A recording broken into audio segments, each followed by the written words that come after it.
جب تمہارا قادر، جب تمہارا قادر مطلق خدا ہو جائے گا۔ اعوذ باللہ من الشیطان الرجیم، بسم اللہ الرحمن الرحیم۔ سامعین و ناظرین کرام، السلام علیکم ورحمۃ اللہ وبرکاتہ۔ آج کا پروگرام اسلام میں نکاح کے لیے ایک عورت اور اس کے ولی کی رضامندی کے بارے میں ہے۔ گو یہ پروگرام اسلام احمدیت کی تعلیم کی روشنی میں پیش کیا جا رہا ہوگا،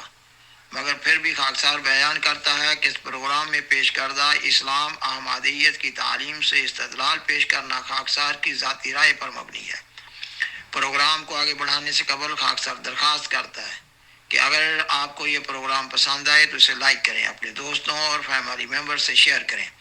اور بالخصوص اپنے بچوں کی تعلیم و تربیت کے لیے اس مضمون کو آسان پیرائے میں ان کو سمجھانے کی کوشش کریں،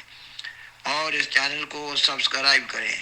جزاکم اللہ تعالی احسن الجزا۔ سامعین و ناظرین کرام، آج کا پروگرام اسلام میں نکاح کے لیے ایک عورت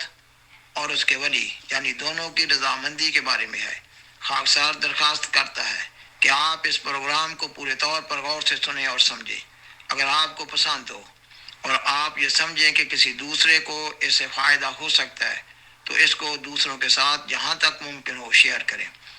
اسلام میں کسی بھی عورت کے نکاح کے لیے اس عورت اور اس کے ولی دونوں کی رضامندی ضروری قرار دی گئی ہے۔ اس کا مطلب یہ ہے کہ کسی بھی عورت کا جائز ولی اس عورت کی رضامندی کے بغیر اس عورت کو کسی جگہ نکاح کرنے کے لیے مجبور نہیں کر سکتا، اور نہ ہی کوئی عورت اپنے جائز ولی کو مجبور کرے کہ محض اس عورت کی خواہش پر اس کا نکاح کسی جگہ کر دے۔ اسلام میں یہ ضروری قرار دیا گیا ہے کہ جس عورت کا نکاح ہونا ہے اور اس عورت کا ولی، وہ دونوں انتہائی گہرے غور و فکر سے اور باہمی فہم و تفہیم سے باہمی رضامندی کے ساتھ فیصلہ کریں۔ اسلام ایک مکمل دین ہے۔ اسلام کا ہر حکم بنی نوع انسان کے فائدہ کے لیے ہے اور گہری حکمتوں پر مبنی ہے۔ کسی مرد اور کسی عورت کے نکاح کے ساتھ مرد اور عورت دونوں کے خاندانوں کا آپس میں ایک نیا رشتہ بننے جا رہا ہوتا ہے۔ اس دنیا میں ہر انسان کا ایک مزاج ہے، ہر خاندان کا ایک مزاج ہے، اور ہر گھر کا ایک مزاج ہے۔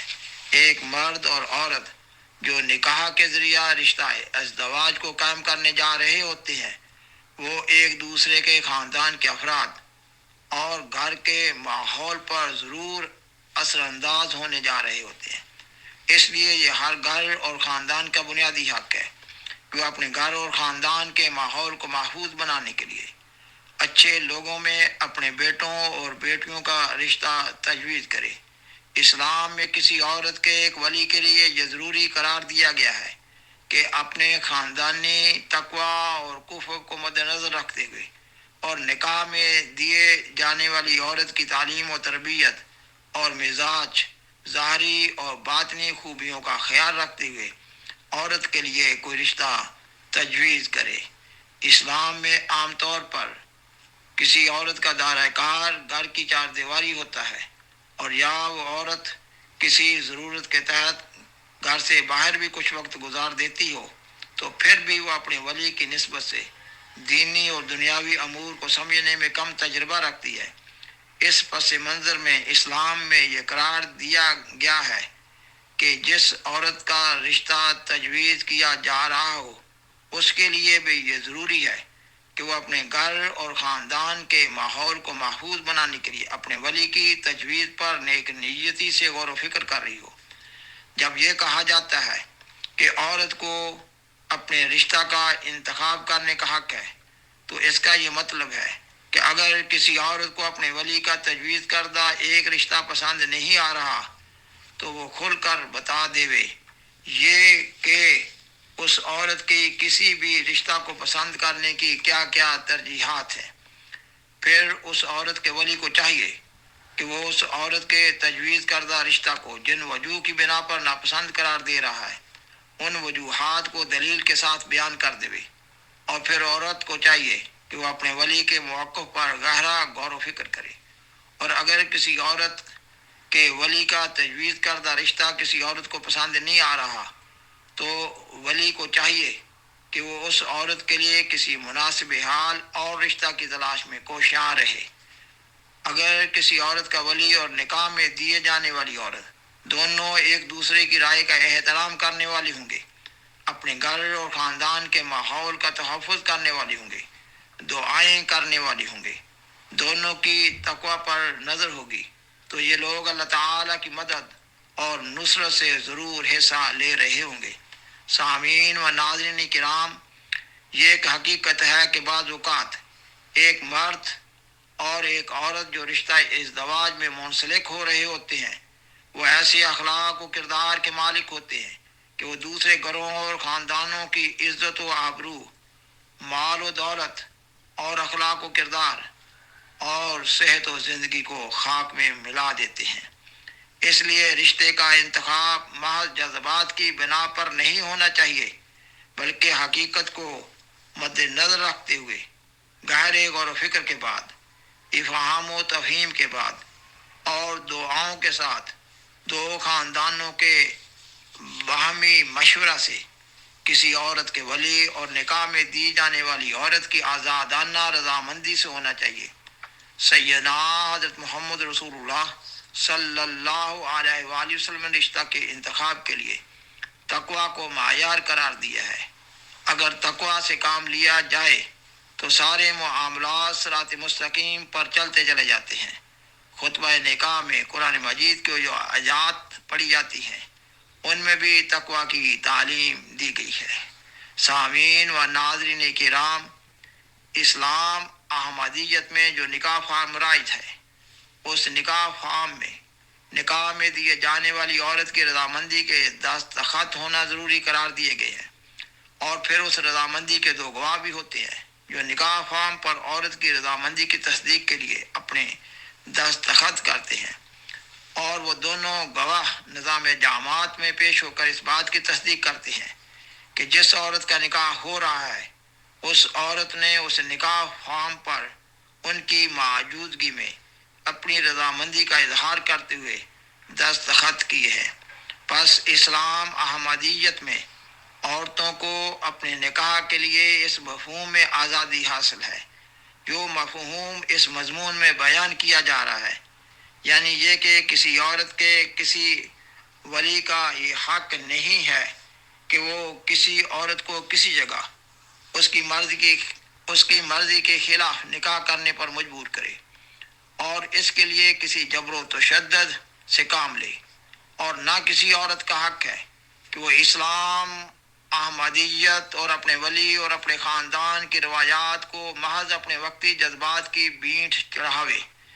اسلام احمدیت میں ایک عورت بڑی آزادی کے ساتھ اپنا کیس نظام جماعت میں پیش کر کے مدد لے سکتی ہے۔ اسی طرح اگر کوئی عورت اپنے ولی سے اختلاف کر رہی ہے تو پھر ایسی عورت کا ولی بھی نظام جماعت سے مدد اور رہنمائی لے سکتا ہے۔ نظام جماعت حقائق کی روشنی میں مناسب حال فیصلہ کرتا ہے اور عام طور پر معاملات رائے راست پر آ جاتے ہیں۔ اگر عورت کا ولی ناجائز طور پر اپنی ضد پر قائم ہو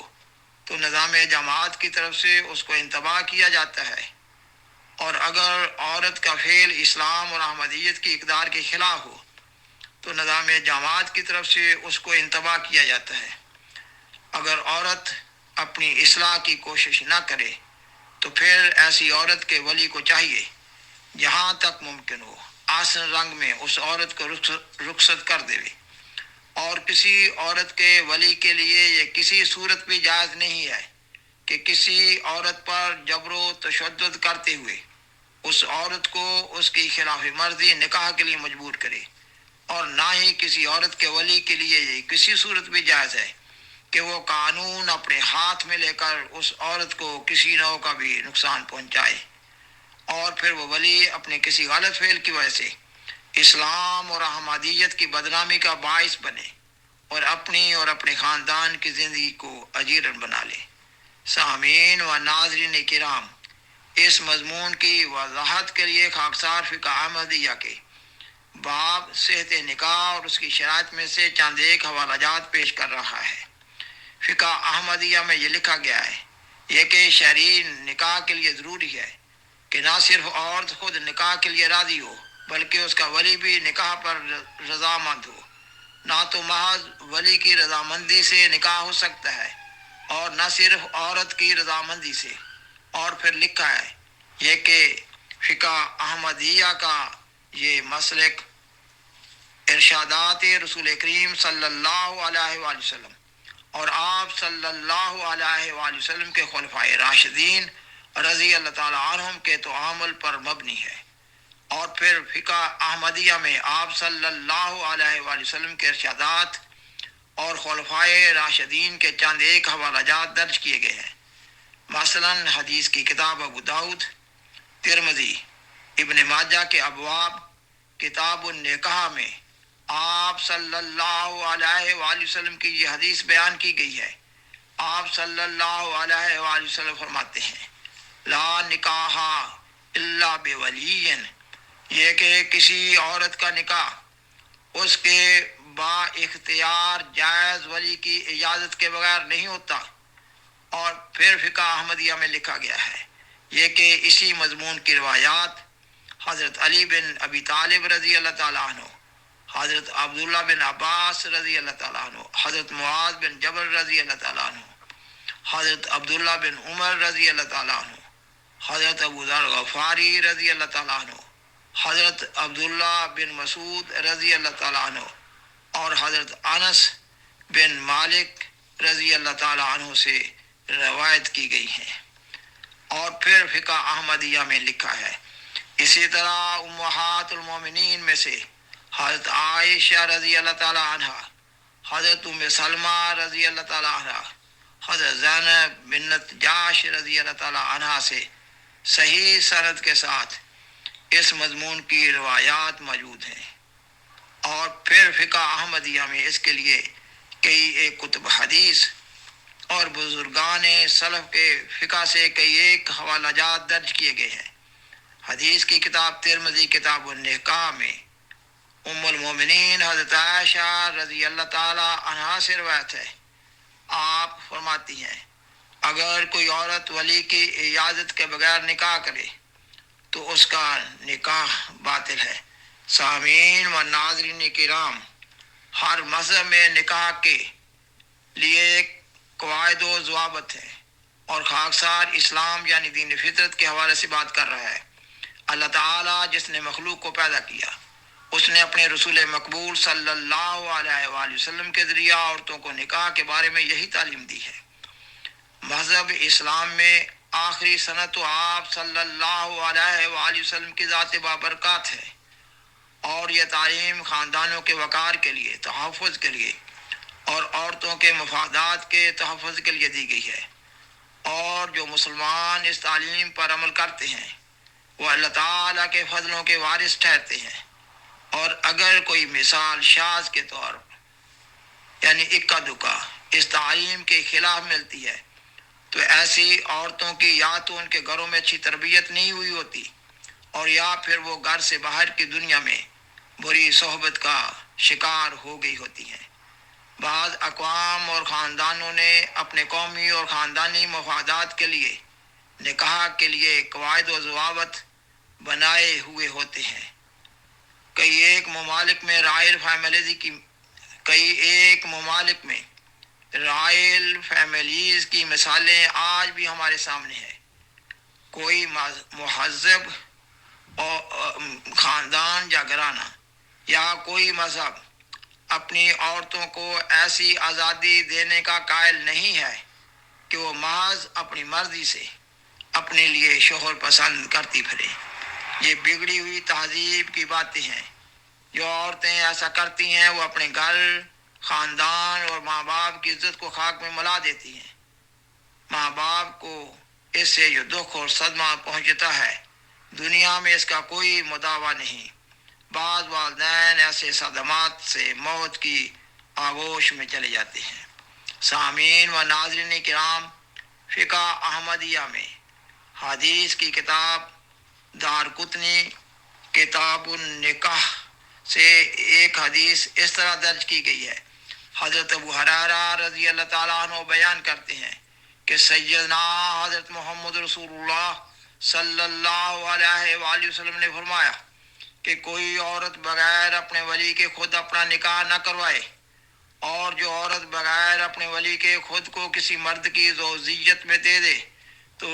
وہ گویا زانیہ ہے۔ اور فقہ احمدیہ میں ہی حدیث کی کتاب دارقطنی کے حوالے سے ہی ایک دوسری روایت اس طرح ہے۔ حضرت عبداللہ بن مسعود رضی اللہ تعالیٰ عنہ روایت کرتے ہیں کہ کسی بھی عورت کا نکاح اس کے ولی کی اجازت اور دو عادل گواہوں کی گواہی کے بغیر درست نہیں قرار دیا جا سکتا۔ اور فقہ احمدیہ میں ہی خلفائے راشدین کے حوالہ سے بالخصوص حضرت عمر رضی اللہ تعالیٰ عنہ اور حضرت علی رضی اللہ تعالیٰ عنہ کے زمانہ کے واقعات کے حوالہ سے لکھا گیا ہے۔ مثلا یہ کہ ایک دفعہ ایک عورت نے اپنے جائز ولی کی بجائے کسی دوسرے شخص کو اپنا ولی بنا کر نکاح کر لیا۔ جب حضرت عمر رضی اللہ تعالیٰ عنہ کے پاس یہ خبر پہنچی تو آپ رضی اللہ تعالیٰ عنہ نے اس نکاح کو ناجائز قرار دیا اور ولی بننے والے اور نکاح پڑھنے والے دونوں کو کوڑے لگوائے۔ اسی طرح فقہ احمدیہ میں لکھا گیا ہے کہ حضرت علی رضی اللہ تعالیٰ عنہ ولی کی اجازت کے بغیر نکاح کرنے والے کو کوڑے لگایا کرتے تھے۔ خاکسار بیان کرتا ہے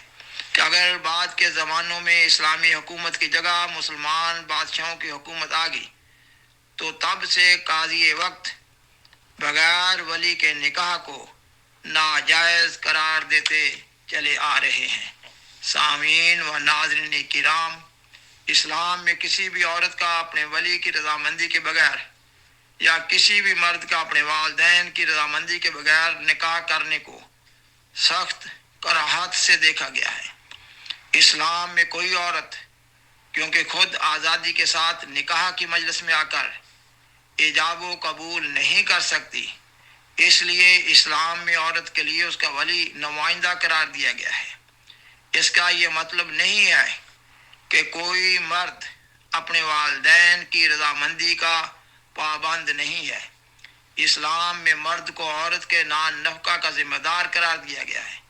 اس لیے مرد سے یہ تقاضا کیا گیا ہے کہ وہ نکاح جیسے نازک معاملہ میں شروع سے ہی اپنے آپ کو براہ راست ذمہ دار سمجھ رہا ہو۔ مگر اسلام میں ایک مرد سے بھی اور ایک عورت کی طرح یہی تقاضا کیا جاتا ہے کہ وہ اپنے نکاح کے معاملات کو اپنے والدین کے مشورہ سے طے کر رہا ہو۔ اسلام میں اطاعت والدین کا تاکیدی حکم دیا گیا ہے۔ اللہ تعالیٰ نے قرآن مجید میں فرمایا ہے کہ انسان کو تاکیدی نصیحت کی جاتی ہے کہ وہ اپنے والدین کی اطاعت کرے، ان کی خدمت کریں، اور قرآن مجید میں نصیحت کی گئی ہے کہ والدین کے لیے اف کا کلمہ بھی استعمال نہ کیا جائے۔ آپ صلی اللہ علیہ وآلہ وسلم فرماتے ہیں کہ مرد پر اول حق اس کی ماں کا ہے، اور یہ کہ ماؤں کے قدموں تلے جنت ہے۔ ہر معاملہ میں والدین کی رضامندی کو مقدم جانا گیا ہے۔ اسلام میں آداب کے لیے، حقوق کے لیے قواعد و ضوابط تجویز کیے گئے ہیں، اس لیے ہر ایک معاملہ میں الگ الگ تفصیلات میں جانا ضروری نہیں سمجھا گیا۔ جب اسلام میں یہ کہہ دیا گیا ہے کہ ماں باپ کی خوشنودی میں خدا تعالیٰ کی خوشنودی ہے اور ماں باپ کی ناراضگی میں خدا تعالیٰ کی ناراضگی ہے، تو پھر کسی معاملہ میں بھی ماں باپ کی نافرمانی کا کیا سوال باقی رہ جاتا ہے۔ بس اس مضمون کی روشنی میں خاکسار درخواست کرتا ہے